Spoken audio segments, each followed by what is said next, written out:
Olá, ouvintes do Combicast, conversas sobre o circo em Campão. Meu nome é Nilce Maciel, vou fazer a minha audiodescrição.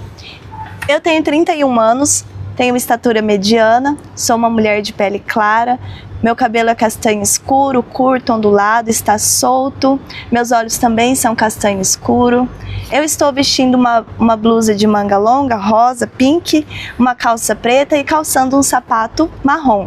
Ao fundo nós temos a Kombi Edit branca, laranja e preta estacionada aqui no estacionamento do Centro Cultural José Otávio Guizzo. Ao meu lado direito temos o prazer de receber hoje Anderson Lima, muito bem-vindo. E a gente vai falar um pouco no nosso Combicast de hoje sobre políticas culturais voltadas mais especificamente para o circo e também sobre gestão cultural. Seja muito bem-vindo, Anderson, você pode fazer a sua audiodescrição também? Agradeço muito o convite, me sinto muito honrado, esse projeto é tão bonito. Eu sou um homem de 1,78 m, cabelo ondulado, eu uso barba, os olhos castanhos claros, o nariz um pouco comprido, não muito a ponto de me deixar feio. Eu estou vestido uma camisa florida de branco e preto, uma bermuda até o joelho vermelha e um tênis preto. Muito obrigada, Anderson. Bom, para começar então, eu queria que você falasse um pouquinho, da sua trajetória aqui em Campo Grande, como que você entra nesse universo da produção cultural, da gestão, e te traz até onde você está hoje, que é uma das figuras centrais assim, para falar de políticas públicas, para todas as artes aqui. Fala um pouco da sua trajetória para a gente. Nilce, eu cheguei no estado no final dos anos 99, começo de 2000 ali, bem no final de 99. Eu vim para fazer faculdade de artes visuais. Eu passei os 4 primeiros anos fazendo faculdade e saindo bastante para poder estudar teatro e circo. Uhum. Eu vim de Rondônia e comecei a fazer teatro lá em Rondônia. E como aqui não tinha faculdade de artes cênicas na época, eu acabei optando pelas artes visuais. E a faculdade traz um pouco de abertura para esse universo das artes, também para gestões, para entender sobre montar um portfólio, um pouco sobre a dinâmica de financiamento. A faculdade começou a abrir um pouco a cabeça para isso. E eu entrei no teatro da Universidade Federal, fui chamado pela Marineide, porque lá em Rondônia eu comecei a fazer faculdade de teatro com uma pessoa que era de Curitiba. E ele tinha bastante conhecimento das técnicas, Ele foi por um concurso para lá. E aí a gente usava um centro cultural que tinha lá e tinha um equipamento de iluminação. E eu aprendi a fazer iluminação lá num equipamento muito parecido com o que tinha no Glaucio Rocha. Na época era analógico ainda. Fui chamado para fazer estágio lá pela Marineide Servigne. Tive uma grande sorte na vida de conhecer essa mulher, a Marineide, que é uma pessoa incrível na produção e gestão de cultura. Ela foi uma das idealizadoras do América do Sul, estava no primeiro, e fazia muitos eventos na Federal. Ela tinha um concurso de contos e poesia, o Cine Glauci, o Festival Universitário da Canção, a Sexta Astral, fazia muitas coisas. Nesse período, ela me propôs para pensar algum projeto para o teatro da Universidade Federal. Eu já estava me inserindo na cena local. Eu demorei a montar um coletivo, um grupo, porque eu quis primeiro terminar a faculdade, depois eu fiquei fazendo uma pós-graduação lá e trabalhando muito com a Marineide. E aí, nesse processo que ela chamou para fazer uma ideia, eu convidei alguns artistas que eu conhecia do teatro para pensar um festival junto. Nesse processo, só um que embarcou na ideia, que foi o Expedito Monte Branco, já era muito conhecido aqui, uma pessoa com mais tempo no Mato Grosso do Sul. E nós, junto com a Marineide, criamos o Festcamp. Foi um projeto que eu acho que foi muito importante, o tempo que ele durou. E ali eu fui entendendo sobre a importância do artista se abrir para aprender, fazer uma gestão da sua arte e para aprender a captar recursos, onde que tem fonte de financiamento, o que é isso, como fazer isso. Então eu acho que eu começo ali, eu acho que a minha vida profissional começa ali, sobretudo orientado muito pela Marineide. Que bacana.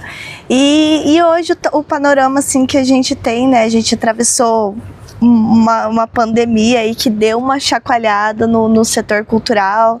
Eu acho que Campo Grande acompanha a dinâmica que o Brasil foi construindo para as políticas públicas.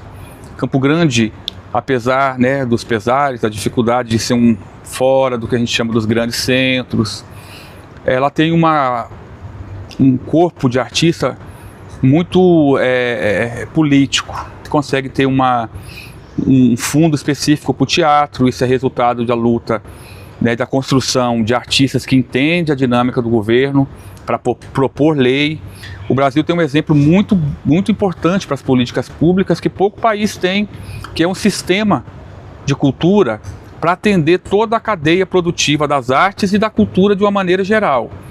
É um sistema que tem uma construção muito, muito forte, que pensa ali em capacitação, em formação, em mapeamento dos artistas, e busca construir garantias legais para que a gente consiga ter um trabalho mais reconhecido como profissão. Né? Apesar de um país muito grande, as dimensões territoriais do Brasil são muito diversas, né? E isso fica difícil de chegar a informação para as pessoas. E a gente sofre muito, a artista não é profissão, né? Então o sistema ele vem nesse lugar de ajudar a construir isso. O Campo Grande foi uma das primeiras cidades que teve o Plano Municipal de Cultura, né? E eu acho que a cidade e o estado tem uma maturidade muito grande no pensamento disso, apesar das dificuldades que tem. O recurso é pouco, né? É sempre brigando para que consiga esse sistema realmente ser implementado, né? Que apesar de ser um sistema muito bom, com a dinâmica que o Brasil tem, eu avalio assim, um país que de 2 em 2 anos nós temos eleições. Isso é muito pouco tempo, porque aí entra um prefeito que, quando você começa a construir uma coisa que vem do nacional, o prefeito não tem coligação com a nação, muda aquilo, então dificulta um pouco. Sim. Mas apesar dos pesares, eu acho que o estado e Campo Grande tem uma maturidade muito grande para essa situação das políticas públicas para a cultura. E no cenário do circo, né, das políticas voltadas para o circo, e até a sua relação mesmo, né, porque você falou, você fazia teatro lá em Rondônia, né, e você chega aqui, onde que sua vida encontra com o circo? Bom, aí vamos voltar um pouquinho. Quando eu terminei a faculdade, aí, né, comecei a pensar em fazer, né, trabalhar com teatro, eu conheci o Luiz Cláudio, que é, né, parceiro de cena, é um, né, malabarista, já era palhaço, já fazia a cena do circo muito forte nele. E quando a gente começou a pensar, né, numa busca estética, numa busca de linguagem, com essa abertura que ele traz, com esse conhecimento que ele traz, eu comecei a interessar e entrar por esse universo do circo.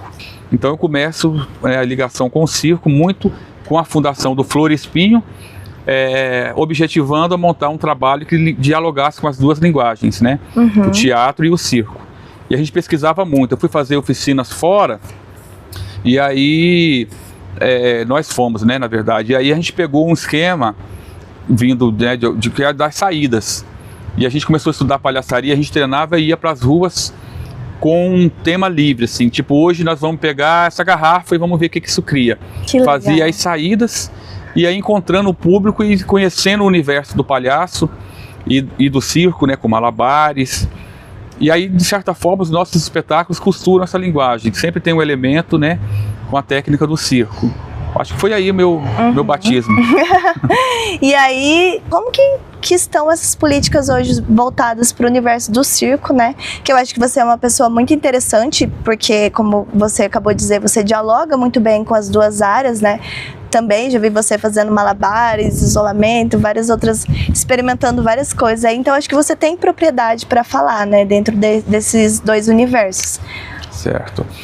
Sim, eu não fiquei só na palhaçaria, apesar de eu atuar especificamente com a palhaçaria, e eu fui para um lugar da palhaçaria que ela não tem essa busca com as habilidades, né, circenses, de acrobacia, né, ela vai para um outro universo.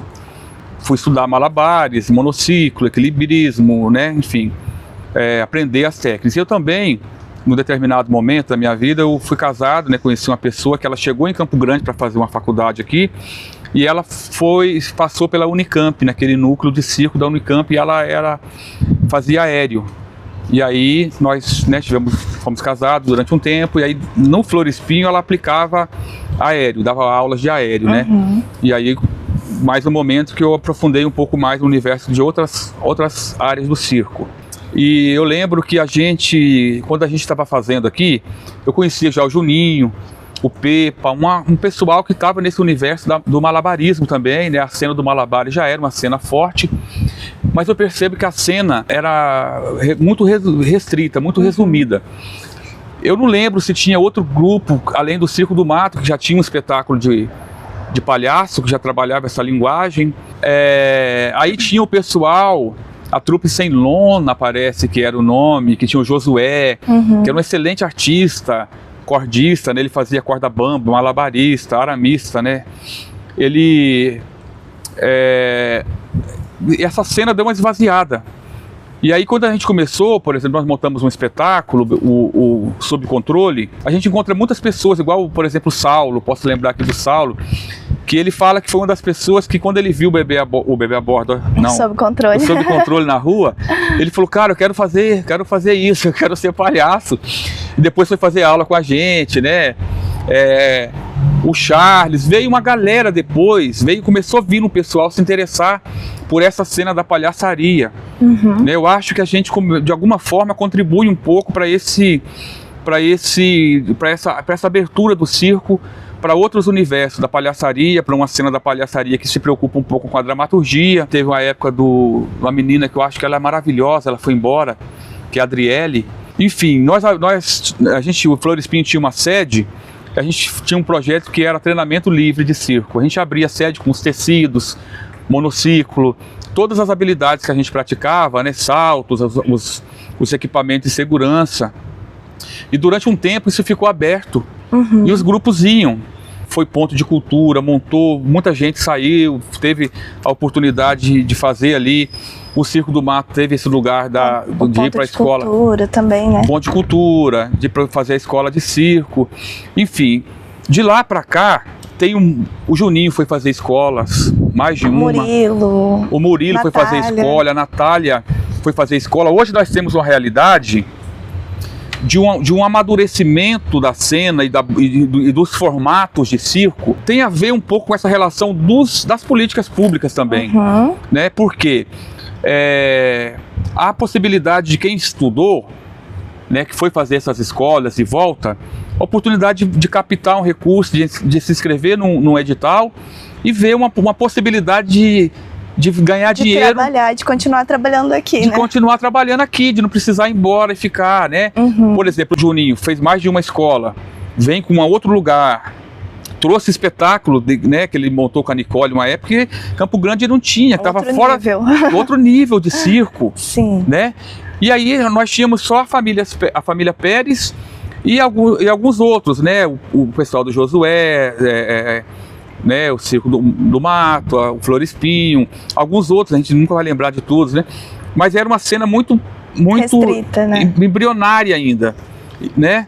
E essa aí, né, com essa volta, por exemplo, do Juninho e a da Natália, né, que passou por escola e traz habilidades mais difíceis, né? Eu acho que chegando em Campo Grande, vendo o Estado com esse amadurecimento nas políticas públicas, com edital no município de Campo Grande, com edital no Estado, eu acho que faz com que a cena do circo vá para um outro nível de amadurecimento e trazer um nível de circo muito bom. Estou falando do Juninho parecendo puxando o saco, né? Mas eu acho que é importante isso, porque eles vão estar lá em Dourados, uma cidade do interior do Brasil, com um projeto que foi aprovado na Funarte de desenvolver ensino sobre quadrante.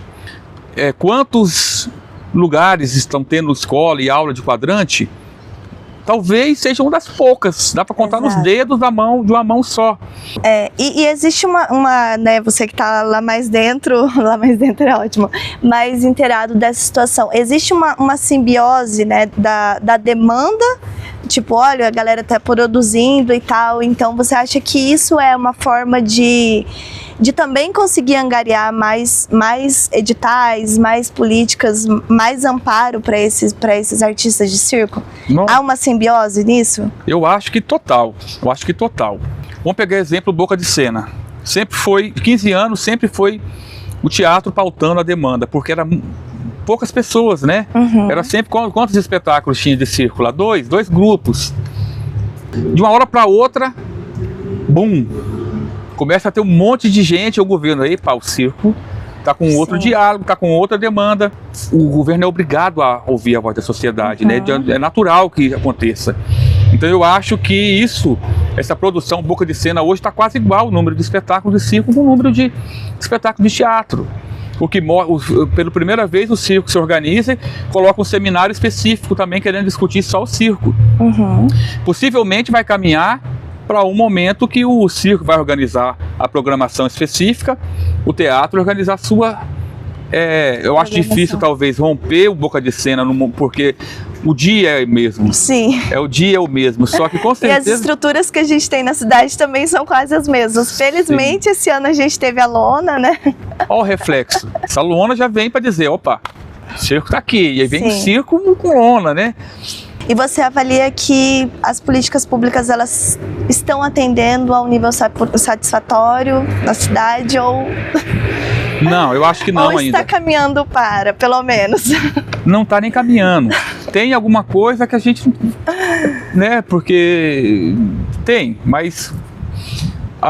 pela organização do sistema, era para ser 1% para a cultura do município e 1,5% do estado.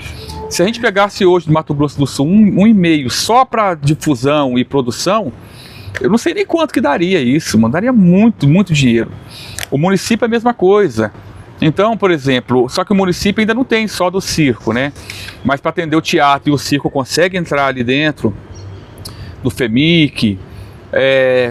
Acho que o último edital foi de 800 mil, 400 mil, não estou lembrando, dobrou depois. É pouco, né? Um espetáculo de circo demanda... se a gente pensar no circo de lona, olha o custo que tem o circo de lona. Então por que não surgem novas lonas? É muito custoso isso, né? E a gente pode pensar assim, mas não é papel do governo apoiar. Espera lá, para abrir uma igreja tem isenção. A educação tem incentivo, a polícia tem incentivo, a segurança tem, a cultura não é menor do que isso. Exato. Né? E num nível assim, né, dos comitês de cultura mesmo que vem acontecendo, a gente tá vindo aí de uma retomada, né? E como tá chegando aqui em Campo Grande, como tá o diálogo de Campo Grande com essas leis maiores que estão vindo, né? A retomada do MINC, então tem uma série de coisas acontecendo aí. Como que isso está chegando aqui em Campo Grande? Olha, Nilce, os comitês, eles vêm porque o sistema não conseguiu cumprir o papel de levar informação para todo mundo. De repente começa a ter editais. A pandemia mostrou que a cultura é importante, afetou muito o PIB nacional, se movimenta muito dinheiro em hotel, alimentação, locação de van. Tudo. Toda a esfera do comércio cadeia, local. né? Um espetáculo de circo para montar, vai comprar ferro, vai comprar parafuso. E o sistema não conseguiu, como do governo, um determinado governo sai e entra outro que acha que não tem que ter cultura, percebeu que, junto com a pandemia, que é um erro. Quando retoma essa ideia de voltar ao MINC, aí o novo governo, né, vem dizendo, olha, nós precisamos levar informação para as pessoas. Aí o governo pensa nessa situação dos comitês de cultura, que é o quê? Cada cidade, organizações da sociedade civil com capacidade técnica, né, de gestão, de pessoas, né, de organização que pudesse ajudar o governo chegar nos estados e chegar nos municípios levando informação. Aí, junto com o sistema de cultura, para fortalecer o sistema de cultura, né, o governo Lula pensou nessa ideia dos comitês. E no Mato Grosso do Sul, né, a Flor Espinho, ela foi a ganhadora, E aí abre-se uma equipe, né, uma proposta de aumentar a Florespinho para né, fortalecer esse lugar mais da gestão. Aí vem a Fernanda Teixeira coordenando o Comitê de Cultura, né, dentro da Florespinho, montando uma equipe muito capacitada de pessoas que entendem sobre portfólio, sobre lei, sobre escrever projetos, né, e instituindo um diálogo muito grande junto com o Ministério, com o MINC. Né? Então vai o MINC dar capacitação, o plano de trabalho foi pensado em dividir o estado, né? 50 municípios esse comitê vai trabalhar, capacitando gestores, capacitando artistas. A ideia é chegar nas aldeias, por exemplo, né, com os povos originários, levando informação, vocês têm direito, existe edital, sabe? A gente está muito esperançoso de que a informação vai chegar de verdade, que a gente vai conseguir, junto com o governo federal e o governo do estado, unir força para que a cultura se fortaleça e para que os artistas tenham mais conhecimento, né, de acessar essas leis, que vem muita coisa, né? O plano Aldir Blanc vem um plano para trabalhar 5 anos, com dinheiro específico para municípios. Os municípios sabem que eles vão acessar. A gente viu que com a Paulo Gustavo agora e com a própria primeira lei da Aldir Blanc primeira, muitos gestores estavam despreparados. Falta capacitação. Falta capacitação. E a ideia agora é a gente chegar nesse aspecto e fortalecer ainda mais o Estado, sobretudo os artistas e os povos trabalhadores da cultura. E como que está esse diálogo aqui, né? É complicado falar, né? Principalmente no ano que estamos, mas Campo Grande tem conseguido dialogar, tem conseguido acompanhar essa né, tudo isso que tem sido produzido, ou está meio devagar? Como está o diálogo com a classe também, né? Eu acho que de uma maneira ou de outra, uma falta ainda de se apropriar mais sobre o que é um colegiado, sim, o que é de fato as leis. A gente está agora com a situação que as cotas é uma realidade e a gente escuta denúncia de gente se apropriando de cota que não tem. A gente vê que, né, a denúncia em todos os aspectos, tanto, né, da questão racial, das questões dos povos originários, das questões, né, das deficiências. Então a gente precisa agora chacoalhar isso tudo, esse caldeirão, e começar entre nós a discutir ética, discutir né, postura do artista, e o conhecimento eu acho que vai trazer isso de fato, né? Nós nos reconhecendo e dialogando com as leis. E aí tem um outro fator que são quem vai gerir isso. Eu acho que Campo Grande está sendo muito prejudicada no sentido de mudar muito o gestor, né? Muda-se o gestor, aí muda toda a equipe que está lá dentro, e aí até abrir de novo o diálogo, começa de novo a complicar. Mas eu acho que está indo para um caminho que não vai ter outra saída, né? Se não, os gestores não veem, olha, vou ter que correr atrás para, né, buscar esse conhecimento, porque os artistas estão sabendo que tem recurso, sabendo que tem recurso, vem mais gente. Muita gente tem emprego formal, começa a querer abandonar porque está ali por falta de opção, achar que não vai viver da arte, começa a abandonar seus empregos e apostar no trabalho profissional da cultura, e isso, de uma certa forma, amedronta o poder executivo. E eu acho que as próximas eleições para a prefeitura vai fazer com que o prefeito, a prefeita, os candidatos a estes cargos comece a colocar a cultura com um pouco mais de responsabilidade dentro dos seus planos. E prioridade também. E prioridade, pensando nesse tudo isso que você vem trazendo. E aí, como você disse, né, a cultura ela vai vir num outro lugar nos planos de governo dos próximos prefeitos, né? A cultura ela tem potencial para gerar fonte, gerar renda para outros setores também, como a gente viu o caso do Boca de Sena, a hotelaria, é o transporte, é o restaurante, é tudo, né? Pensar nesse diálogo. Mas a gente tem um fator que a gente foi muito prejudicado, né, dentro de tudo isso que você falou, que é a desinformação. Então eu acho que o Comitê de Cultura ele também tem um papel muito importante de desmentir muita coisa. Né? A gente tem uma camada de sujeira muito grossa e de mentira, como você falou da Lei Rouanet, né? Então, quais são as estratégias, né, para lidar com essas desinformações, Sim. até os oportunismos, né? Sim.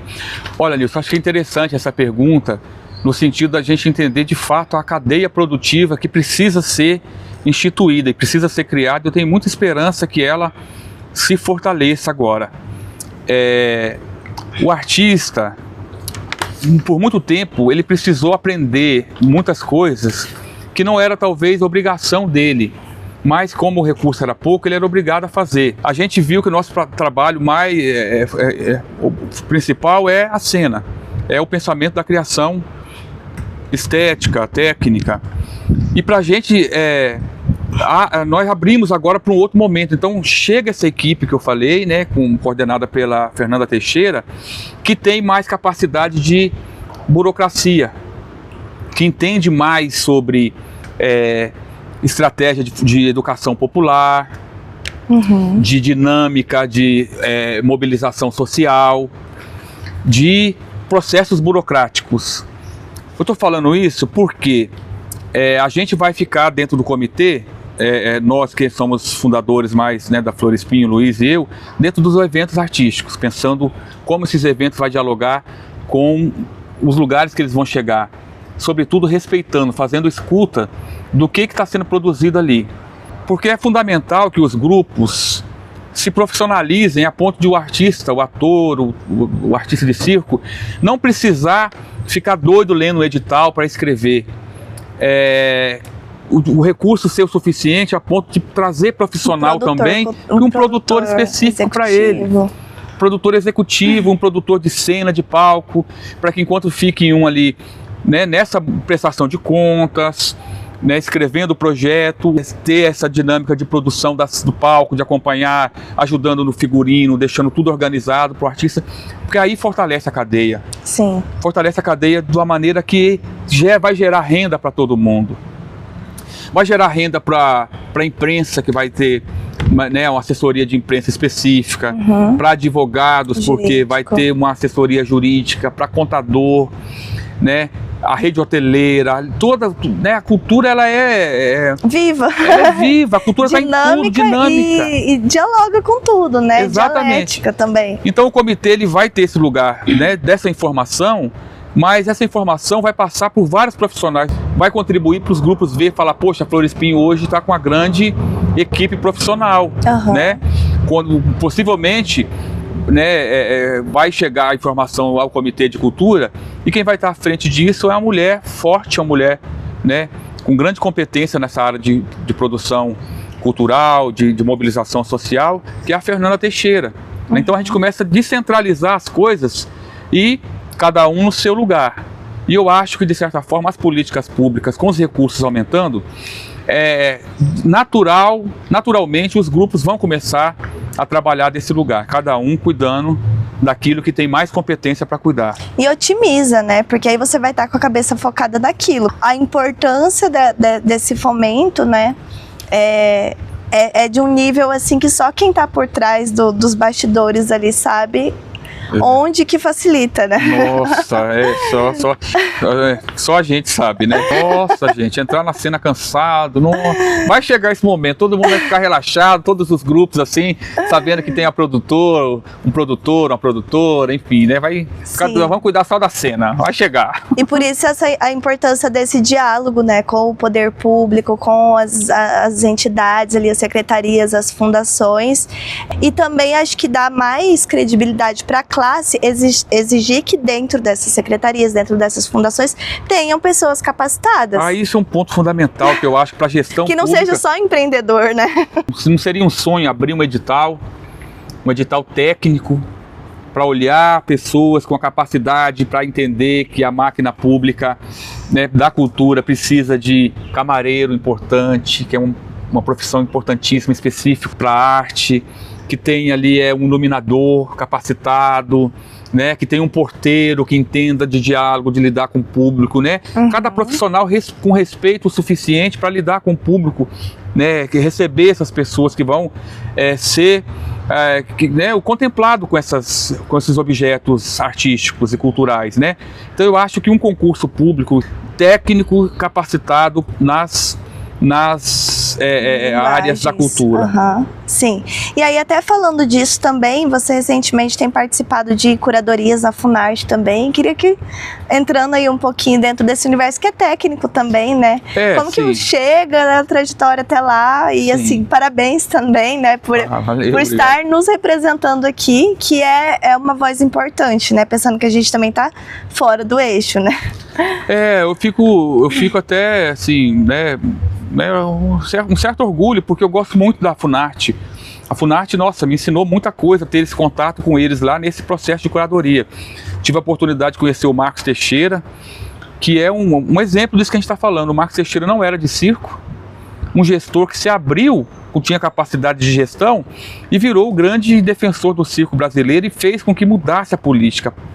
E eu falo muito, que eu fico muito feliz e gratificante de fazer várias curadorias para a Funarte, né? Sempre ter um bom relacionamento com as pessoas que lá estão. E eu sei que o meu retorno vai pela uma postura, né, que eu desenvolvi ali, que é a postura que eles acreditam e que é aquela que eu acredito também, que é uma postura muito ética, muito humana. Né? A Funarte, ela pensa muito em respeitar a diversidade que o circo tem. O circo de lona tem mais dificuldade de ficar escrevendo projeto. A Funarte abriu para poder mandar vídeo gravado. A Funarte orienta sempre a gente, olha, vamos pensar, né, não só em quem tem... Não basta olhar só um projeto muito bem escrito, mas tentar entrar realmente no conceito desse projeto, olhando o portfólio da pessoa, sabendo onde que esse artista está atuando, qual é o público, qual a realidade dele. Então você não vai comparar ali naquela visão burguesa, né? Você vai comparar os projetos dentro da realidade dele. Então isso eu acho muito importante, modificou muito o meu olhar sobre gestão, assim, sobre respeitar o artista, não sendo colonizador à hora de olhar um circo, mas sendo minimamente humano para tentar entender o que esse artista, o que esse circo está conseguindo fazer com aquilo que ele tem. Qual é a honestidade dessa família, desse artista. Eu acho que as fundações precisariam ter de uma maneira geral, acho que para o Brasil, assim, né?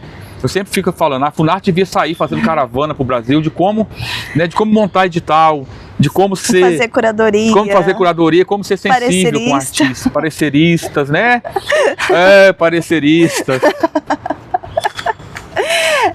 Isso é muito importante mesmo, porque a cultura, como a gente já disse, ela gera uma cadeia produtiva, ela gera uma renda, ela movimenta o PIB e tudo mais, mas o que ela se diferencia, em especial, é porque a gente não pode deixar de lado esse lado, como você falou, né, essa parte humana, e eu acho que você estando lá e você sendo esse elo, é muito importante a gente ouvir quem está dentro de uma secretaria, mas você, além de artista, é um produtor cultural, é um gestor também, um elo aqui entre essas instâncias lá, essas instâncias aqui é muito importante pra gente também, né? Anderson tem um projeto muito bacana, que é um cine itinerante, já teve também um projeto com uma combizinha, que era 2 combizinhas, né? Já viajou o Brasil inteiro. Mas pra gente encaminhando para esse final aí, conta um pouco sobre essa trajetória aí. O projeto do cinema de rua, ele faz parte, ele era um elemento dentro do projeto, que era o combinado, que nasceu de fato numa Kombi.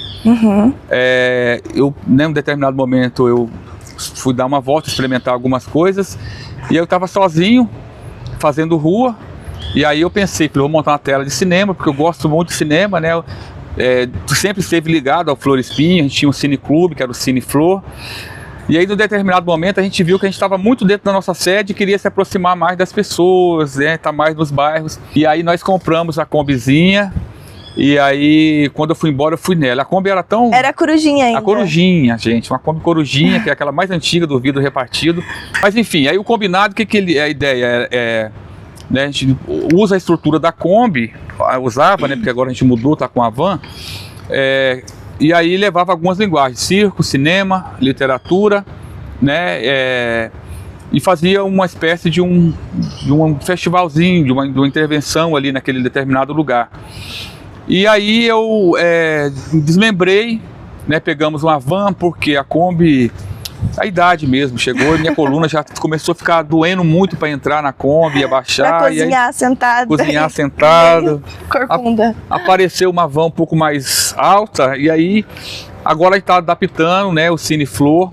É um projeto que ficou independente do combinado. E aí a gente, né, a estrutura do cinema é na van e a gente vai levando filmes com discussão, a ideia é discutir questões sociais, né? Sempre tá nos entornos, né, nos lugares mais distantes dos centros. Muito bacana, e é um projeto incrível, assim, que a gente também tem super admiração. A gente fica muito feliz de te receber aqui, né, friso isso novamente. Aí se você quiser complementar também alguma fala, um recado que você acha importante deixar pra galera, o espaço é seu. Olha, a gente tá passando por agora, né, passando por esses projetos que está entrando, passando por um processo de reestruturação, né, das redes sociais. Vai ter um site, Florespinhos, procurar lá.com.br,